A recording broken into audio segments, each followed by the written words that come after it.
Hello, and welcome to What's New in Readium Mobile. In this edition, we'll cover what we've been working on during the third quarter of 2025 and give you a sneak peek at what's coming next. We'll start our agenda with a public service announcement about our GitHub repos. We'll also talk about Thorium Mobile, our new reference application for Readium Mobile. Finally, we'll provide an update for the Swift and the Kotlin toolkits. In early 2022, we decided to move the Swift and Kotlin toolkits to mono repos. Instead of deleting the older repositories, we've archived them on GitHub. Almost 3 years later, we're now ready to get rid of those repos altogether to avoid any confusion for implementers. If you haven't moved to those mono repos yet, please make sure that you migrate before the end of the year. Those older repos were stuck on version 2.1 and 2.2 of the toolkits, so make sure that you look at our migration guides if you haven't done so yet. Those of you who attended the Digital Publishing Summit earlier this summer in Dublin already had the opportunity to see a few early screenshots of Thorium Mobile on iOS. We feel that maintaining the Swift and Kotlin toolkits can only be possible if we have a good reference application with a good user base. Without this canary in the coal mine, it will be very difficult to make sure that new features work as intended or to avoid regressions with new versions of Android and iOS. Unlike the toolkits, Thorium Mobile is not an open source project. It's built primarily with three key concepts in mind: being a reference app for Readium, providing a vendor-neutral reading environment for public, academic, schools, and specialized libraries, and bridging the gap between adapted and natively accessible content. Due to limited resources, we're working on this project sequentially, starting with an iOS app written entirely in Swift and Swift UI.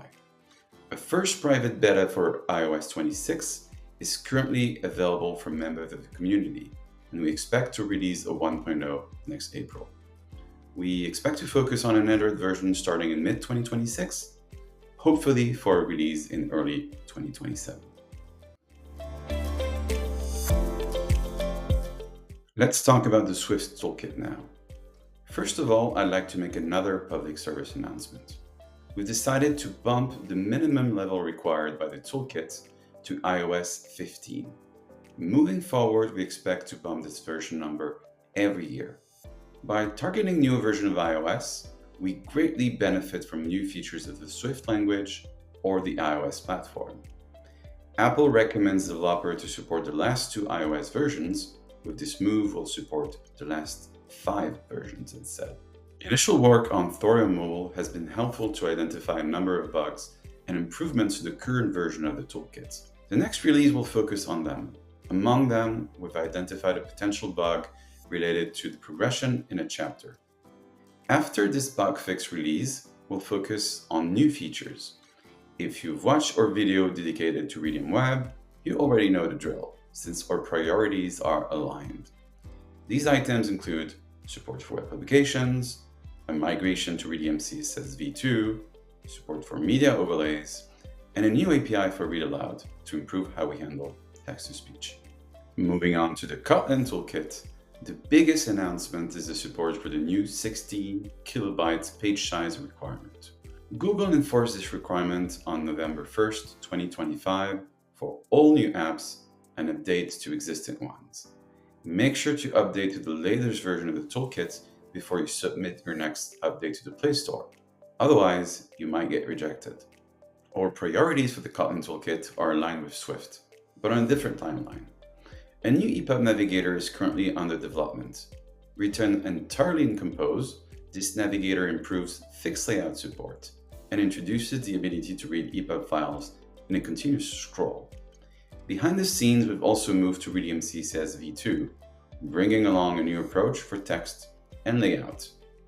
Support for media overlays and a new read aloud API are also in development, but this will probably be shipped later than in the Swift toolkit. Finally, I'd like to say a few words about communication from the Readium Foundation. We've launched our YouTube channel earlier this year and have been much more active than before on LinkedIn. But we know that we need more ways to reach out to the community. In November, we'll launch a new blog for the foundation, that will also allow anyone to subscribe and receive email updates, including new releases. We're also exploring new ways to engage with the community. While our current Slack workspace is limited to only some of our members, we're exploring alternatives such as Discord to make sure that we can also extend our reach. So make sure to check all of those things. We'll provide updates in new videos about them. We hope that this video was useful, and we look forward to providing more updates in the future. To make sure that you don't miss anything, you can subscribe and also click on the bell icon for notifications. We also post regular updates on LinkedIn, where you can learn about our community as well. Have a nice day, and see you next time.